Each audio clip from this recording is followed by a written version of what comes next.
wanted to go live at this very, very interesting but potentially challenging time. Now, as you would have seen in the headline or title, I should say, we're seeing a lot of actions between Thereus and Chiron right now. Honestly speaking, these kind of actions. So I've just switched my Wi-Fi to our backup, I should say, and hopefully it works. As you know, the internet does not like me. People have noted in sessions that if I'm just, chatting along, everything is fine. But the moment I actually get into the work, it just goes, ah. But having said that, fingers crossed. I see Chiron, hi Chiron, and of course, very appropriately named, I should say.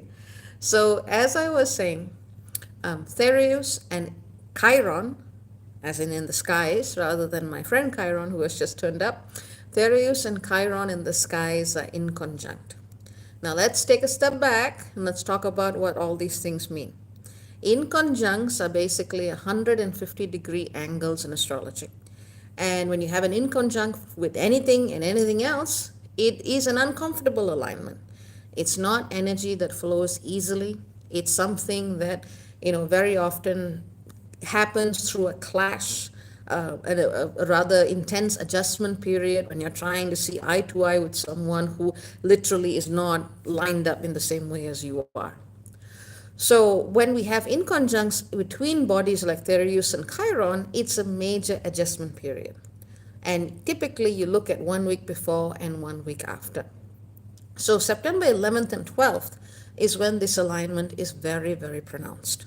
So let's look at what that means. I am going to take a moment to say hi to the fam first.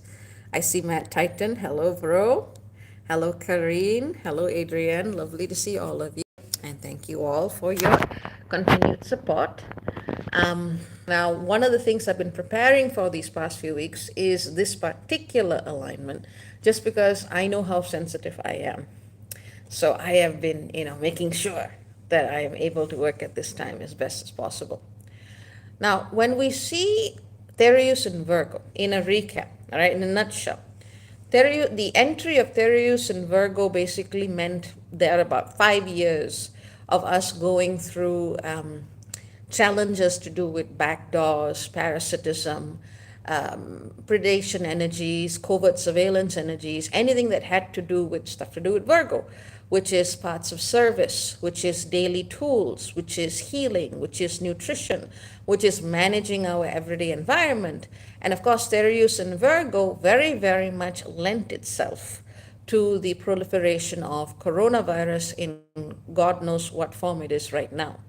And if you look in my earlier videos, I talk about how this energy dominated 2020, set the stage for the pandemic in ways that really triggered collective patterns of fear.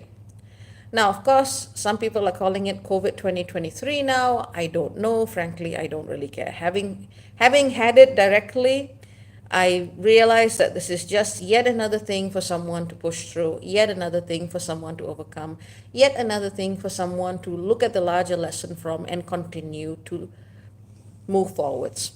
It's not really ringing a huge bell for me right now in terms of global alarm. But what it does tell us is that the kind of reactivity, the kind of fear that Thereus brought about, especially with the early part of the pandemic, that's actually more dangerous than any actual disease. What I find with Thereus is that more than the actual threat, it is the fear of the threat. It is the fear of pain. It is the fear of loss that tends to make someone either put themselves in a situation that they shouldn't be in, or a situation they could avoid, or to do something which really doesn't serve them at the end of the day. Most importantly, no matter what challenge you are facing, you have to look at the root of the fear. Is it fear of illness? Is it fear of control?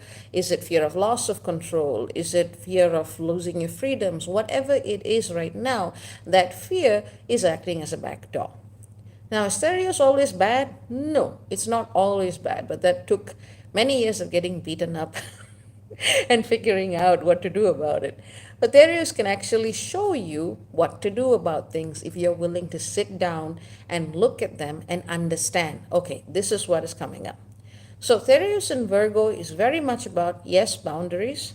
It's about what you say yes to, what you say no to, how you manage that line. It's about your nutrition, it's about your gut, it's about your mind, it's about your nervous system, and especially in its relationship to what you eat.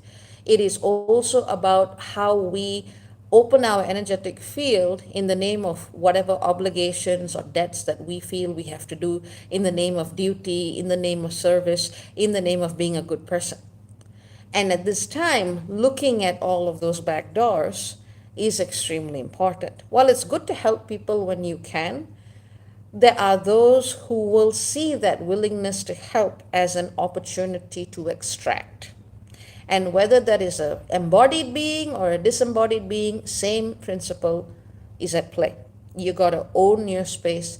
You have to own your boundary. You have to police your boundary, in this sense, police being a good term, but you have to monitor exactly what you are letting in and what you are letting out. And that requires discipline. There's no way around it. It requires discipline of the physical body. It requires discipline of the mind. It requires discipline in your spiritual practice. There are no glamorous answers to Thereus. But when you are willing to face things, when you're willing to slow down and assess, what is the risk here? What is the consequence of this action? How am I prepared in case of this contingency? When you reach that state of mind, Thereus it will take a lot more activations for it to actually be a problem. So this is what I have found. Now, in conjunct Chiron, we see that this potential opening, which with discipline, with effort, with focus, we can use to learn how to protect and defend ourselves. This opening in conjunct Chiron leads to the entire wounded healer thing. I mean, it's like these two, I would never set them up on a date, because if they dated, it would be a terrible, terrible relationship. Thereus is all too willing to open that door of pain, and Chiron is all too willing to receive that pain in the name of healing and the greater good. But here's the thing: sacrificing yourself, getting beat up for somebody else, does not heal the collective. It means that that person has not had the opportunity to carry their own weight. It is one thing to support someone through times that are difficult, and it is another thing to want to meddle, take on board their challenges for yourself, or basically force them to live in the way that you would. And here is where Thereus can be it can be a very, very slippery slope, especially for people who like to fix things, be it for themselves or be it for others. Sometimes that energy of wanting to fix, wanting to heal, wanting to provide a solution can become so compulsive that it just keeps you fixed on that wounded healer tract. It's a kind of addiction in and of itself. So that is something one needs to be very, very aware of, especially if you're a facilitator, especially if you're someone who chronically overgives and someone who tends to give opinions on situations that they were not requested to give opinions on. It's one thing to talk about this publicly, but it's another thing to actually go and stick your nose into someone else's business. Avoid this at this time. What you do need to be looking at is, what are these back doors? And more importantly, how do they reflect some aspect of you and your self-awareness and your self-awakening and your understanding of who you are? So let me give you a concrete example, right? Chiron in Aries can very much bring about a sense of vulnerability, often imposter syndrome as they call it, but it can also just bring a feeling of one is not enough. Sometimes a person gets fixated on their external appearance, and they start to judge their worthiness based on what they see in the mirror, other people's first impressions of them. And let's say, for example, that vulnerability leads to an eating disorder. So maybe they starve themselves, maybe they throw up everything they eat, maybe they go the other end and they compulsively eat because they're trying to hide from themselves. Whichever way it goes, that's a very, very good example of how Thereus and Chiron can intersect. Does this mean that everyone is going to have to do that? No. It means that if you find a situation in which there is some issue that appropriately needs your attention, look at what aspect of yourself it is connected to. So for example, in the case of an eating disorder, just as an example, you may need to look at more foundational issues of self-worth, self-image, and how you basically perceive yourself as a being.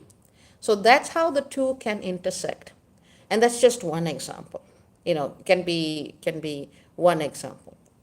But there are many, many different ways that this can play out. It also depends on what house it's in your charts. It also depends on basically on what aspects it makes to other things. But if you do have anything near 18 degrees of Scorpio or 18 degrees of Aquarius, these form yods. When two inconjuncts come together to a point, that makes a yod or a finger of fate. Some call it a finger of God. You can do that. Finger of God, goddess, divinity, deity, whatever you want to call it. But effectively, a yod in a chart is a karmic accelerant. It pushes you to a certain point. It forces you to take a decision. And that decision often comes because the situation has reached a certain boiling point. So if you have anything near 18 degrees Scorpio or Aquarius, pay attention to what dynamics can be coming out, especially at this time. Just bear in mind, we are having a new moon in Virgo on September the 15th, and that new moon is coming on the same day that Mercury stations direct, meaning Mercury is going to be reactivating this alignment as it goes about. So once it fully finishes the retrograde phase. So we are going to be revisiting some of the lessons that are coming up at this time. But at this time, what is critical is to choose the path of self-healing, choose the path of self-love. Very often when people feel, compulsively, they are drawn to helping, healing, serving to the point that they burn out. Very often that is a reflection of their inability to look at what they actually need. And that is not a judgment. That is just a fact. It's one thing to choose this particular type of life or path of service out of a space of love, and it is another to be choosing this because one does not yet have that self-love cultivated within themselves. And even though it's a very obvious statement, it's a statement that carries immense weight at this time. So if you find yourself in a situation where something is being taken or energy is being given away in a way that you don't think is right, you need to pull back and look at what parts of yourself you yourself have not nurtured.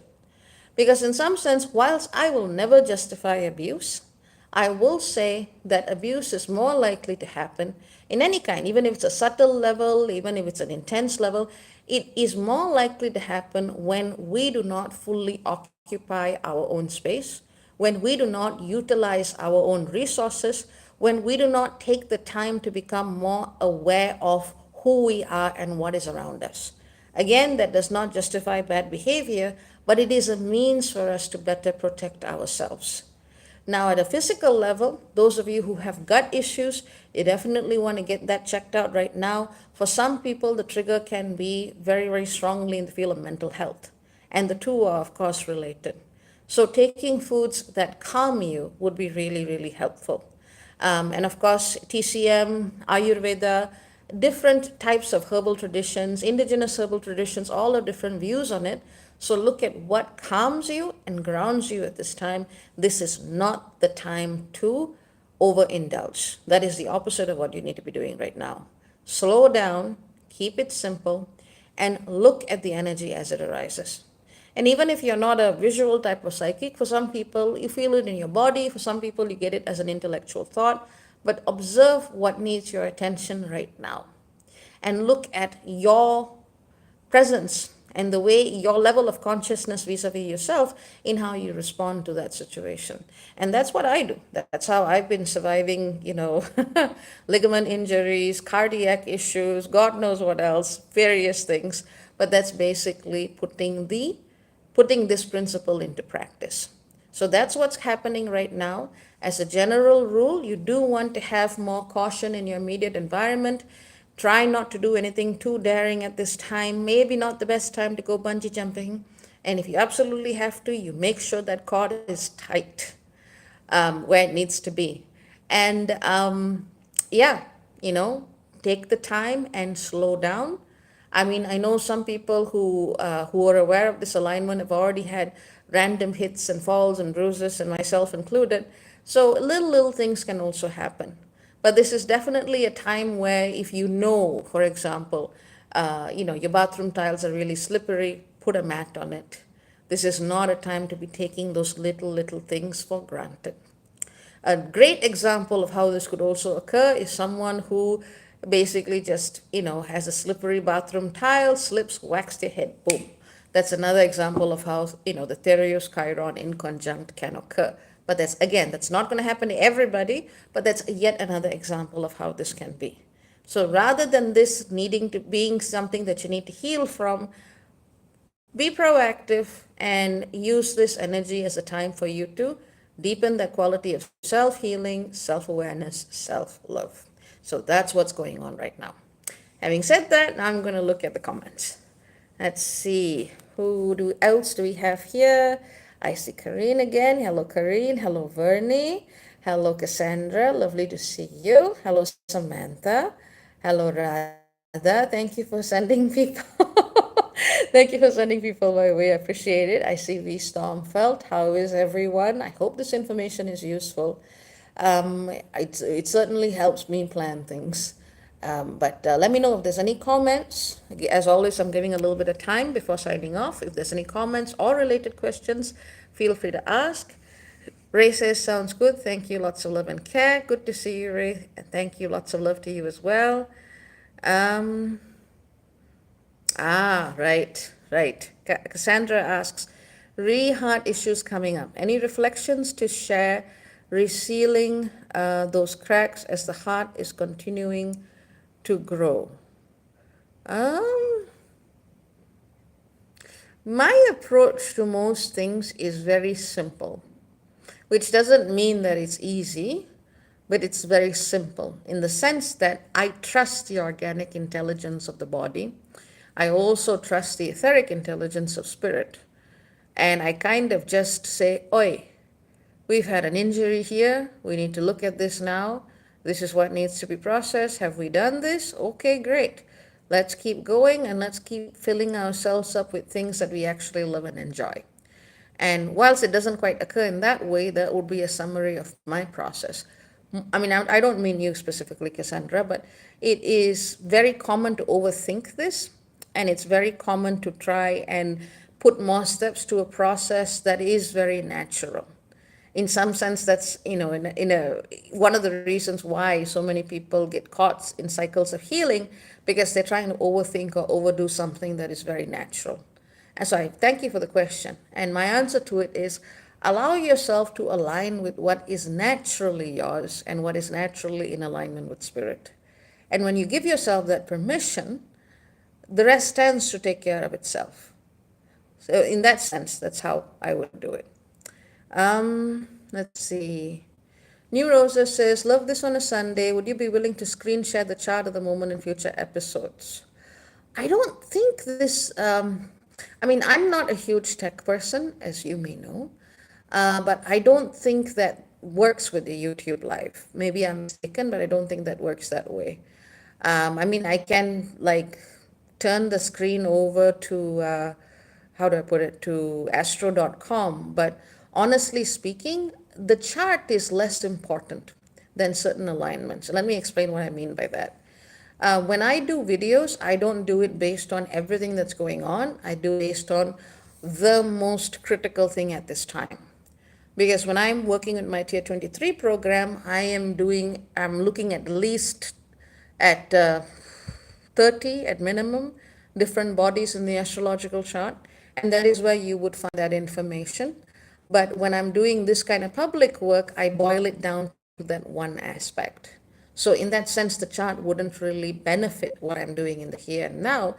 But if you are interested in looking at where this is, of course, you can go to astro.com, pick the extended chart selection. Thereus is asteroid number 32532. And that's where you can find this out. And I hope that answers your question. We Stormfeld says, how do you deal with gang stalking escalating? If I do not have a protective energy, power, or authority helping me, I move. Because if you've got too many things hitting you at the same time and you already have health issues, it's not worth it. Tashenua asks, thank you. What can you say about the Jupiter retrograde? Sorry if you've already mentioned it. No, no need to apologize. Jupiter retrograde is really nothing to worry about because it happens every year. And it's not a huge biggie. It's not like something that, you're going to look at this and you go, oh my God, something terrible is happening. No, it's very natural. It just means that you need to take a little bit more time when you look at those opportunities that claim that they want you to grow, that are trying to push energy towards you. You got to take the step back and see, okay, where does this come from? Is this actually good for me? Is this coming from an aligned place or not? Because when Jupiter is direct, people don't take that time. In the sense that when Jupiter is in retrograde, they are more likely to. Samantha says 3 weeks, 3 friends with heart attacks in the last 3 weeks. Is this related? 100% done. Yes, absolutely related. Thereus in Virgo is bringing up a lot of pain in people and also amplifying pre-existing health issues, which is one of the reasons why it overlaps so well with the coronavirus thing, because that seems to hit people where they are vulnerable. Where he says, is it only physical issues? No. How about emotional and mental healing issues? 100%. I just had the revelation that I've been raised by a narcissist. I'm laughing because I'm with you. I'm with you. I know how that feels like. Not sure if there's a connection. Yes, absolutely. Thereus in Virgo is about our back doors, the areas in which we lose energy. Now, sometimes that's physical, yes, though the physical level is the one that most people would have the greatest agency to work on in the immediate moment. And it's a great question. Glad you asked it. Emotionally speaking, when you have trauma, and all of us have trauma, but people who are raised by narcissists tend to have a lot more in certain ways. Simply because it takes a long time for you to realize that the trauma was there in the first place and that it wasn't your fault. Like in the case of me and my brother, it took us a very long time, but the moment I figured it out, I was just like 180, the switch flipped. I was like, holy shit. So, if you look up narcissistic family tree, you will see a lot of roles that you can actually use to try and see, okay, does this map my experience well or not? And so when we found out about it, it was a hugely liberating concept because it helped us understand that our emotions and feelings were actually real. We were being gaslit. We were not actually being encouraged to be ourselves, but to fit into the role of someone else's expectations. So yes, that is absolutely a backdoor. Mental issues, absolutely. It also applies at the spiritual level. But that is something a bit more esoteric, which I would not be doing in a public setting like this, just because you don't know who's listening. But effectively, yes. Yes to your question. It affects all levels. Karin says, I have Aries Chiron natally. Okay. Does this inconjunct have more effect than Chiron transit in Aries? That is a good question, and I don't know if there's a good answer for it. But ultimately, it comes down to how well you work with your transits. Like there are people who, through each Chiron transit, oh, actually, wait a minute. Through each aspect, it doesn't have to be a full transit, but even if it's a square or even if it's an opposition or whatever, but in terms of key aspects, it is very important to see how much a person learns through certain aspects. So you can't really judge. A person can learn from one aspect somewhere, and another person can have 10 different aspects and still not get the lesson. So that comes down to you, really. But what I find in working with Thereus, working with like a pal, but rather working with the energy and seeing how to deal with it, what I have found is that when you look at Thereus as an opportunity, it can transform your entire perception around a planet that you may have worked with, many, many times in different ways. Huge revelatory potential here. Radha says, Dr. B, what are you thinking about the eclipses coming up? Not to be facetious, not to be snarky in any way, shape, or form. Honestly, I'm not thinking about it. I am just taking it one day at a time. I think it was 2016, and like every other astrology at the time. I was looking at all of the alignments and going, this is a big thing, that's a big thing, that's a big thing. And I'm looking at myself going, how many big things are we going to have? Screw this. Just take it one day at a time. Whatever's going to happen is going to happen. And the way you show up is the way you show up. Keeping it simple. That's my opinion. Kishanwa asks, is the 7 planets in retrograde unique to our time? Okay, so you're looking at Jupiter, Saturn, Uranus, Neptune, Pluto, Mercury. No, no, it's not a terribly rare thing. I know people like to make a big deal about this, but it's not terribly rare. No, because a lot of these planets will be going, into retrograde annually. So it's not a big thing. In fact, the things that don't go into retrograde that often would of course be things like Venus, like Mars. So when that happens at the same time, then you have more of an oomph to the energy. But the rest, really don't worry about it. uh let's see. uh Samantha asks, I'm in my Chiron return in natal Aries. Okay. Does this have more impact? It should. It should have more impact because it means that it should be a time where you come to certain decisions about your healing path and your relationship with it. So it's not to say that you're going to get hit harder.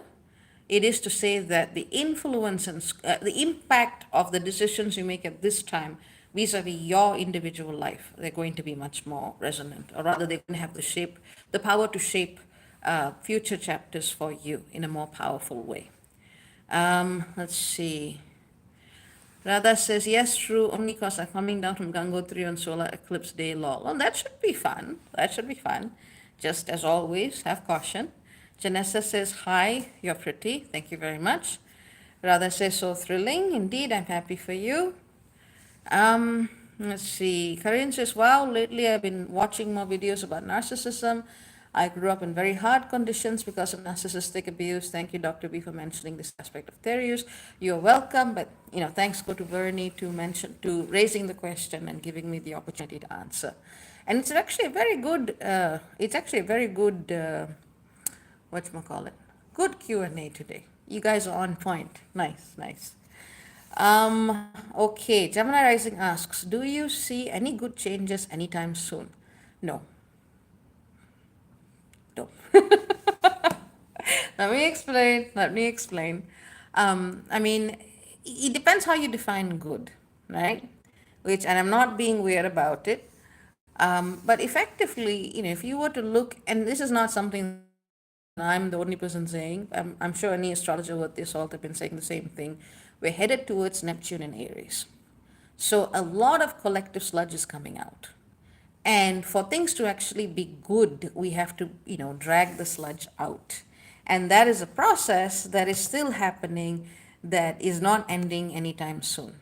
So we have, imagine you're cleaning out a septic tank and you are knee deep, or perhaps even higher, knee deep in crap. So whilst a good thing is happening, it may not be enjoyable at this moment. To actually see the work that we're doing now, we're going to have to wait a couple of years. So that's why it's hard to answer your question, but more sludge is going to be coming out. Adrian says, me too, Karine. I have been watching those videos. I mean, it's interesting. My journey in life changed a lot when I understood the concept of narcissism. And it wasn't, it was a concept that my brother introduced to me when he was studying psychology. And, I think it's like, it's such a weird thing for someone who doesn't like causing harm, doesn't like causing pain to people. And when you read about this and when you experience this in your life, it takes such a long time for the brain to catch up, because intellectually you can get it, you can read it on a piece of paper, but emotionally, when you realize what that actually means, when you live being treated as an object that one values and devalues and then discards, it's a whole other learning experience. But I will tell you again, the narcissistic family tree was a concept that saved me. I read about it and I was like, I found it online and I was like, oh my God, everything fits. So highly, highly look at that. If I recommend looking at that if you are dealing with this in family dynamics. Okay, any other questions? We're having a really good Q&A today. Very nice, very nice. Thumbs up, thumbs up. Let's see. Giving you some time. Good to see you talking amongst each other as well. That's also good. Um, Anything else? Or shall I sign off? Let me know. Let me know. And of course, I'm doing this like in the early hours of the morning here, hoping to have a decent internet, which we have, which I am grateful for. So,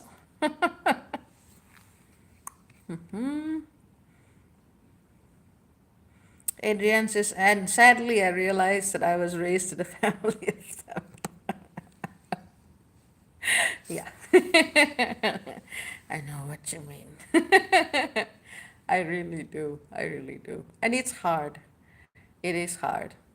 Karin says, Adrian, I know how it feels. May you heal and find your peace within you to forgive. That is a good point. What I would say to that is, especially if you go no contact, forgiveness is for you. If you want to forgive the person for their actions, that's fine. You can do that and they can still live in their own life and in their own space. But even that comes down to you and when you feel that you are ready to do so. Just because you forgive someone does not mean that you need to give them access to you again. So that is a very key point. Michelle asked, thank you, Dr. B. How is Josh? Josh is miserable. It's his testosterone. He's not been spayed. We have tried everything. And he just, he wants to be a man and he wants to go around spraying everything. And there's a bit of adjustment. I'm looking into homeopathy to see if we can find some help around that. But Josh is healthy, but he's having man issues. So that's what's going on.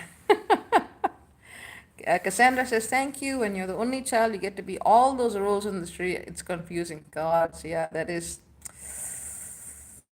yeah. That's pretty hard, yeah. The rest of them are fine. The rest of them are fine. Whilst we struggle to address Josh's man issues, the girls are doing very well, I would say. Lucky is basically just chilling out, everyday chilling, which is what she was put on this earth to do. Um, Ariel and Hanuki are also doing very well. They're starting to get a little friendlier, which is nice. I'm happy to see that. But yeah, overall, all is okay. Bro is doing not so great with health, but we're trying to work on that right now. Uh, Adrian laughs. Man issues. Oh, yes. You should hear his man sounds. It's like ever since, he attained sexual maturity, he used to be this sweet, sweet, sweet sounding little boy. And now all of a sudden he sounds like King Kong every single day. And it's like, ooh, ooh. And we're like, oh, dear God. So we are trying. Yes. Let's see. Vernie says, you're looking well. It is good to see and hear you. Thank you very much. I mean, it's been a terribly hard journey. Terrible. But, I learn my lessons and I don't talk about things that I don't know or that I haven't done or that I haven't tested, on myself in some way. So, that's why I know this stuff works. And good news, I'm actually able to get up and walk around a bit, and my knee is not so bad. So that's great because having to use a bedpan on a sofa for weeks was not fun. Was not fun. But, baby steps, baby steps. So yeah, things are slowly, slowly coming along, but they are slow and they take time and they take patience. And that's how it's been. Let's see. Karin says, indeed, Dr. B, forgiveness is for us, not to give them a free pass back into our lives. Yes, lessons learned. Yep. Okay, okay. Adrian's sister's cat is having woman issues. Quite possibly, quite possibly. There is actually a pill that I know they have in Spain, which can actually help them hormonally. So even if they've not been neutered, they are not going to be so affected by their hormonal changes. You may want to check that out. If we had that option, we wouldn't have done that here either. But yeah, so that's what's going on. Take care of yourselves. Take care of your loved ones as best you can, but don't neglect yourself. That's very important. Do things for you. That's not selfish. That's not evil. That's not bad. Do things for you. Because if you are not able to look at yourself in the mirror and say that, hey, I love myself, I nurture myself, I am worthy of being here, I am worthy of love, and I'm pretty cool. As long as you can look at yourself in the mirror and say that, you are doing okay. The problem is when you don't look at the mirror. The problem is when you don't look at yourself and you externalize that need to fix and heal compulsively, and that can actually create more holes than not. But yeah, so in summary, that's what it's about. And thank you all for a good conversation. And I hope that all of you will navigate as lovingly as you can. And Karin says, take care, Dr. B. Say hello to your brother and the kitties. Big hugs, beautiful. And yeah, lots of love to all of you. Ciao, ciao for now. Bye bye.